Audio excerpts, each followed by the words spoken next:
In this episode, Jim and I are going to talk through what it looks like to take the customer through a process, through a selling journey and a customer buying journey, and not just about selling things immediately, boom, boom, must meet target by X time. We're focused on taking the customer through a journey, and Jim gets into details. He even shares a story of jumping on the phone with a friend and seeing that process laid out in real time. We role play.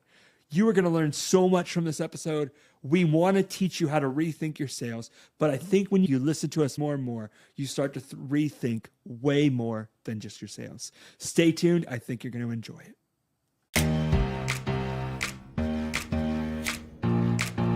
How you can be the greatest salesperson on the planet. Welcome to the Rethink Sales Show. My name is Derek Kelly. I am joined by Jim Shorkey. Jim, something I love about what we teach in Rethink You 2.0 is helping people move toward a decision. You've talked many times about your process of helping someone make that car purchase journey. It seems like you're always leading them toward making a decision and never making them make a certain choice. You're understanding them and helping them move toward a decision instead of forcing something down their throat, per se. Why is that the case in the sense of really selling is about helping someone through a process versus just making something happen? First of all, the process of selling is a process. That sounds redundant, right? But the process of selling is a process. And many people don't recognize that. And as a matter of fact, I'll go further. I was thinking about this today, pre-podcast.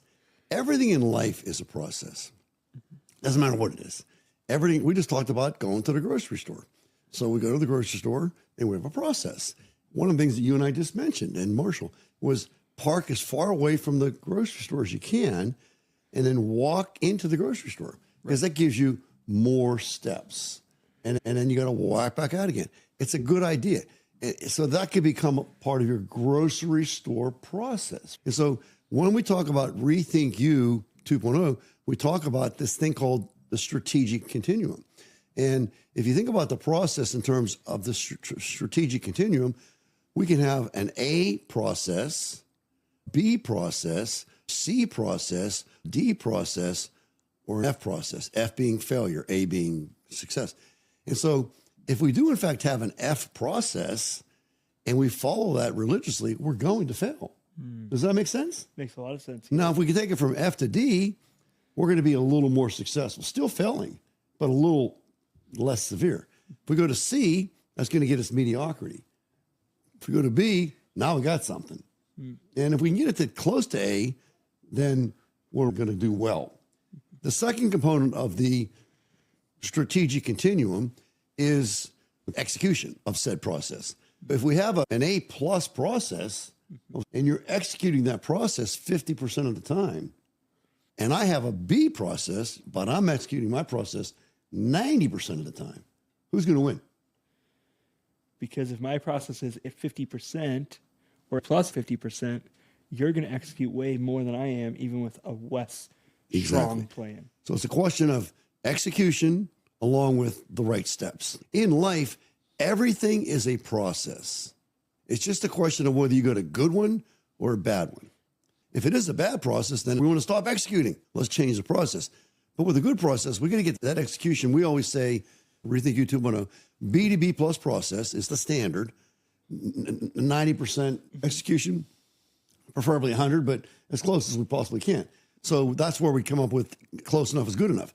So if we did have a B to B plus plan and we executed that plan at 90% plus, we're going to win. Yep. And then from there, we could win better by making the execution a little higher and making the process a little better. But we can sometimes get caught up in the minutia of trying to improve the process, and then we're off execution. That's good. Okay. Yeah. It gets confusing. So back to your question about tell me your question again. I've seen you talk about yeah. moving the customer through a journey, not just saying, okay, here's the price. Do you want it? Yes or no? And that becomes the process. So my process, the Jim Shorkey process, is when I meet the client, the first thing I want to do is make a good first impression. I want to have a really good expression on my face. I want to be dressed for success. I want to be clean from a hygiene point of view. I'm going to give them my card, which has my name on it and my contact information. They now know who I am because unfortunately in life, we give somebody our name and they forget it. Now, when a person that you meet forgets your name, does that make them more or less comfortable? Less. Think about it, gang. We've just done a dumb thing. We give them our name, they forget it, they're uncomfortable, just a little bit. And what I want to do, in addition to that, is I want to capture their name. Now, when people give me their name, I have a weakness. I'm not real good. I forget it. I just do. So I've developed an idea, which is very rudimentary. Let's role play, okay? Yeah. Hi, how you doing? My name's Jim Shorkey. Oh, hi, I'm Derek Kelly. Nice to meet you. Derek, would you mind if I wrote your name down? I have to tell you, I'm terrible with remembering names. Absolutely. How do you spell your first name? Derek And then Kelly? Kelly, Kelly. Simple. Wonderful. Okay, if I write that down? So now I have it. When I do that, it's a really little thing. But when I hand them my card and I write their name down, am I showing them that I care to a degree? It's a little step, okay? My next step in my process is, let's role play. Derek, you're here today looking for a car. Yeah. Would you mind if I ask you a few questions? We have probably right now around 1,000 cars on the lot. 1,000. They're everywhere. And I know you don't want to look at every single one of them, right? That would take forever. Yeah. So why don't we try to figure out a general range of what you want to look at? Great. And then we'll go look at those cars. That makes so sense. few questions, takes no more than 5 minutes. Is that okay? In Absolutely. addition to that, while I'm doing it, I'm going to take notes. Yep. Because again, I forget stuff, right? So in this process that we call automobile, buying the car, owning the car, down the road, history, your whole car relationship, if you can imagine that, what is most important to you? Space. Space. What is most important to you? Safety. So similar to space, my wife's pregnant with our fourth, which is great, but we need space and we need our vehicle to be safe for our kids. Safe. What is next most important to you? I would say reliability. You hear all the time about engine failures or transmission issues. And so I just want the vehicle to be reliable. I don't want to get 50,000 miles in and it's junk. I would take this as far as Derek wants me to take it. If it's 15, then fine. But we're going to stop at 3 for the purpose of this video. So you said space was number 1, safety was number 2, and reliability was number 3. Yep. So beyond the obvious, why is space so important to you? I have a lot of kids and we want to travel and do trips. And so that takes space, right? Space for my things, my wife's things, our kids' things, right? If they want to bring extra things, space seems like a premium in the sense of you almost can't have enough of it. Okay. In other words, it's really Right. important to you. Yeah. Okay. If you don't mind me asking, how many children do you have? We have 3 right now and a 4th on the way. Congratulations. That's Thank you. wonderful. And the names of your children? Josiah Josiah. is going to be 9. Mirabelle is 7. And Ariel is 3. That's lovely. A boy and 2 girls right now. Favorite place to travel? Man, that's a tough one. We like to go down south because it's warmer. Florida is a favorite. We've been to Deep Creek a couple times. Really love Deep Creek, Maryland. It's a beautiful place. Yeah, those are probably some of our favorites. Florida, Deep Creek, those types of places. Wonderful. Now, safety. Tell me why safety is so important to you. Crash tests really matter, right? They say you get hit close to your home, maybe within 3 to 5 miles of where you live because you're paying less attention. And they say you're most likely to get T-boned on your left-hand side. Obviously, I'm the driver a lot of the time, so I want you to be safe, but I also want whatever child's sitting on that left-hand side to be safe. Sounds like you've done a good bit of research on this. I'm hearing technology here. Is that the case? Yeah, I really like to study and learn about the purchase I'm making. I think that's brilliant. Good for you. And then lastly, beyond the obvious, you mentioned reliability. Why is reliability so important to you? I think when they say the average person spends about $48,000 to $50,000 on a car, if I'm spending that amount of money on a vehicle, I want it to be reliable. I want to drive it until the wheels fall off. Define reliability, I guess I should be Yeah. your point. I think what reliability is, can this car last in the expected lifespan? Let's say Gotcha. 100,000 miles, 150,000 miles, or 7 to 8 years. Can it last long enough for how long I want to drive it? If I'm hearing you properly, you're going to put a lot of miles on this vehicle. And so you want it to do what it's supposed to do for that For that time. right? I don't expect it to go 25 years, but if I can be reasonable with it. Okay, let's call timeout. So first of all, I want you to understand this is real. This is my process. And do you understand that Derek Kelly has just told me exactly how to sell him a car? I got to get the right car with space, reliability, and safety. And I have it. And because I know my inventory so well, I already know exactly where I'm going to move. Which is this not thing. something you talk a lot about. You know your product really Oh, well. you better So believe you I can- do. You can slot me into, oh, I think this makes the most sense. Marshall and I just had a conversation about a subject which we'll keep between he and I. But Marshall, does it sound like I know what I'm talking about? Yes. Why? I guess because you learned it. I did my research. And I told you about a book. Did I not? And I can tell you about several more. Okay, so that's done. And we're going to proceed. Yep. And so I don't have to sell you a car today. I have to lead you in the right direction based on Through what that you told me. process. And when I'm all said and done, I'll say, now, Derek, you mentioned these 3 things when you first came in. Have we satisfied your goal, your desire? Are you satisfied that we've accomplished what you want to accomplish? Yeah. So what do you think you're pulling down? Probably, and you know your inventory well. I would think a minivan. That's what I was. I'm going to ask you, now, you had said these 3 things, and I'm going to make sure we covered that. Is there anything else that comes to mind that you're concerned about that maybe we left off? You would think and thinking, see, there are 2 more things, and I would cover those as well. Do you understand, folks?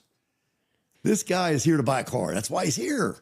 My job is to develop a relationship with him and the car and myself. And if I do these things successfully, I don't have to ask him to buy the car. He's going to want to buy the car because it's got everything he wants. The value is very high. And that's how this works. When you say high pressure tactics, no. Let's get into the process of serving the customer and doing the right things. So if my mentality is to be on outcome, that means I got to sell Derek a car today because I got to hit this certain bonus. No, I got to treat Derek the right way today because I got to hit this bonus.